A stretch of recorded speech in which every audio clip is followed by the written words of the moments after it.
दशा मात की जय।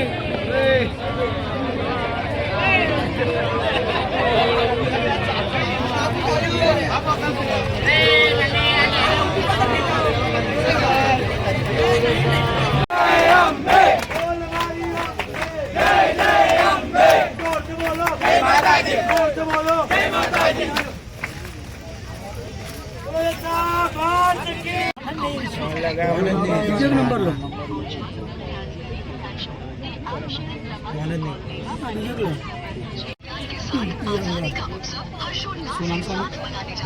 शीतल मिस्त्री चेयरमैन।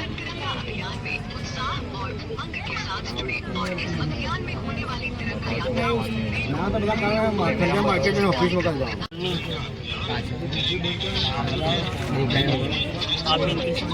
और एक बार फिर देश हर घर तिरंगा अभियान के साथ आजादी का उत्सव हर्षोल्लास के साथ मनाने जा रहा है। तो चलिए इस 9 से 15 अगस्त हम सब हर घर तिरंगा अभियान में उत्साह और उमंग के साथ जुड़े और इस अभियान में होने वाली तिरंगा यात्राओं, मेलों, रैलियों और मैराथन जैसे कार्यक्रमों में भाग ले। अपने घर पर तिरंगा फहराएं और अपनी सेल्फी को हरघरतिरंगा.com पर अपलोड कर તમે જે વ્યક્તિને કોલ કરી રહ્યા છો તે જવાબ આપી રહ્યા નથી। એગ્રી નથી। કોને કોને ફોન કર્યો? અમે શીતલ મિસ્ત્રીને અને પિંકીબેન સોનીને ફોન કરીએ છીએ કે જેથી કરીને અમારી આ સમસ્યા સર્જાઈ છે એના નિવારણ કરવા માટે અમે અમારા સત્તાધીશોને ફોન કરે છે, તેમ છતાં ફોન સ્વિચ ઓફ કરીને બેસી ગયા હોય એવું લાગે છે। બીજી વસ્તુ છે કે એમના રિંગટોન તિરંગાના અભિયાનની વાત કરે છે, મેરેથોનમાં જોડાવાની વાત કરે છે, અલગ અલગ ભાગના ક્ષેત્રોમાં જોડાવાની વાત કરે છે। પણ જો અત્યારે જે ભાગરૂપે દશામા વ્રતનું જે વિસર્જનનો વિષય છે એ વિસર્જનનો વિષય જ જો આગળ પરિપૂર્ણ નહીં થાય તો બીજા કાર્ય કેવી રીતે થશે? હિન્દુ ધર્મની તો લાગણી દુભાઈ છે, પણ તમે પણ હિન્દુ છો તો તમે પણ અમારી લાગણીની અંદર સહભાગી થઈને અમારા કાર્યના સહટેકો આવતા વર્ષની અંદર આપવા માટે અમે અપીલ કરીએ છીએ કે ભાઈ તમે આ કાર્યને એક અંજામ આપો। તમે જે કાર્ય કરો છો અમે તમને સપોર્ટેબલ છે અને તમે અમને સપોર્ટેબલ, પણ અમારા કાર્યની અંદર કોઈ એવું કંઈ વર્તુળ આપો કે જેથી કરીને સંપૂર્ણ હોય। તમે માંજલપુરનું આ કૃત્રિમ તળાવ ફાળવી લીધું પણ આની અંદર અભાવ છે, બિલકુલ કરતાં બિલકુલ અહીં ગાડી કોઈ પણ જો સંજોગની વ્યવસ્થા છે નહીં, મૂર્તિ તૂટેલી અવસ્થાની અંદર પડી। આ હિન્દુ ધર્મની લાગણી ઠેસ ના પહોંચે તો આગળ શું કરવાનું?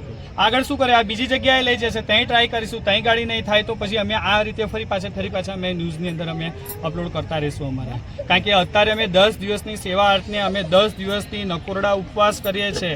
અમે અનાજ પાણી નથી લેતા, ખાલી પાણી ઉપર ઉપવાસ કરીએ છીએ અને માતાજીની અવસ્થા લઈને અમે અમારી માતાજીની સવારી વર્ષો 94થી જ નીકાળીએ છીએ। પણ અત્યારે અમારા શરીરની અંદર કષ્ટ પડે છે। અમારા હિન્દુ ધર્મનું પણ તમે ધ્યાન રાખો અને આ કાર્યના અંજામ જે રીતે મળ્યું છે ને 2 હાથ કરબદ્ધ કરું છું। હવે પછી માંજલપુરમાં કોઈ એ કાર્ય નશો, માતાજી ફરી પાછા વળતા જાય છે। શું નામ છે આપનું? મારું નામ જીતુ ભગત, દશામાના સેવક, જય માતાજી, નમો નારાયણ। મહેશભાઈ, રાતના 2 વાગ્યા છે ને માંજલપુર તળાવની હાલત મા દશામાની ધાર્મિક આસ્થા આ પ્રજાજનોની અંદર જે એક ધર્મના નામની જે આસ્થા છે અને આસ્થાની સાથે આજે માંજલપુર ખાતે જે મજાક ઉડાવવામાં આવી રહ્યો છે એ આ વડોદરા સેવા સદનના ભ્રષ્ટાચારી લોકોનો ઉત્તમ ઉદાહરણ છે। તમે અહીંયા જોઈ શકો છો કે જે ધાર્મિક માતાજીની મૂર્તિઓને આડેધડ તમે જુઓ છો કે ફેંકવામાં પણ આવી રહી છે। આ તળાવ કૃત્રિમ રીતે જો બનાવવામાં આવ્યું હોય તો એને પૂરતું વ્યવસ્થિત રીતે બનાવવું જોઈએ। વરસાદની અંદર તમામ તળાવો ઉભરાયેલા છે તો આ કોર્પોરેશનને એવા કયા સુશોભિત કરી નાખ્યા છે? બધી જગ્યાએ ભ્રષ્ટાચાર કરેલો છે।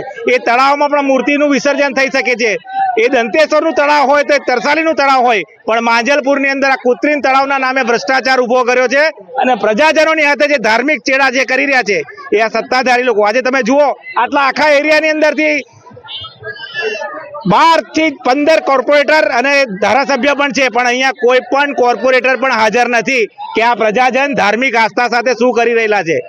વાત કરીએ કે ધર્મના નામે જ્યારે આ પથરા તરેલા છે, રામના નામે જે લોકો તર્યા છે એ લોકોને ખાસ કહીશ કે તમે ધર્મની ધજાઓ લઈને ચાલતા હોય તો અત્યારે મા દશામાનું જે અપમાન કરી રહ્યા છે એ તમને મા દશામાં પણ ક્યારેય માફ નહીં કરે। આ પ્રજાજનોની હાથે ખુલ્લેઆમ છેતરપિંડી છે। આ તળાવ આ કૃત્રિમ તળાવ કહેવાય. એક હોજ હોય, મકાન બનાવવા માટે હોજ બનાવ્યો હોય અને બહુમાળી બિલ્ડિંગનો હોજ હોય એટલું પણ કામ નથી. એટલે આ લોકોએ જે ભ્રષ્ટાચાર કર્યો છે એની અંદર રૂપિયા ખાવાના જ કામ કરી રહ્યા છે અને આની અંદર વહીવટી તંત્ર પણ સખત સંકળાઈ ગયેલું છે. હું આજે આપના માધ્યમથી કહેવા માંગીશ કે હજી તો 2 વાગ્યાનો સમય છે. તમે જુઓ કે આ બાજલપુરના આજુબાજુના તમામ વિસ્તારના લોકો અહીંયા મૂર્તિનું વિસર્જન કરે અને પોતાનું ધાર્મિક આસ્થા સાથે જય જયકાર કરતા, દેવી માતાના જય જયકાર કરતા સાથે આ પ્રજાજનો આવી રહેલા છે. ત્યારે કુંભકર્ણની નિંદામાં ઊંઘતા આ વહીવટી તંત્રએ જાગવાની જરૂર છે. મહેશ સોલંકી, સામાજિક આગેવાન, માજલપુર, વડોદરા. વિસર્જન કરવા માટે પણ સારું વિસર્જન થયું અમારું. અમે ગયા વર્ષે ત્યાં ગયા હતા પણ ત્યાં અમારું વિસર્જન નતું સારું થયું, પણ અહીં સારું થયું. બેન 10 દિવસ માતાજીની આરાધના કર્યા પછી આજે માતાજીને વિસર્જન વિદાય આપી પણ ના સારું લાગ્યું, પણ શું કરવાનું, વિદાય તો આપવી જ પડે ને એમની માતાજીને. જે રીતે તમે માંજલપુરમાં વિદાય આપવામાં આવ્યો છે, કોર્પોરેશન દ્વારા જો કૃત્રિમ તલાવ બનાવવામાં આવ્યો છે, શું કહેશો? સારું બનાવ્યું છે તલાવ. કેટલા વર્ષોથી ગણપતિ બેસાડો છો? 2 વર્ષથી. શું નામ તમારું? હેતલ.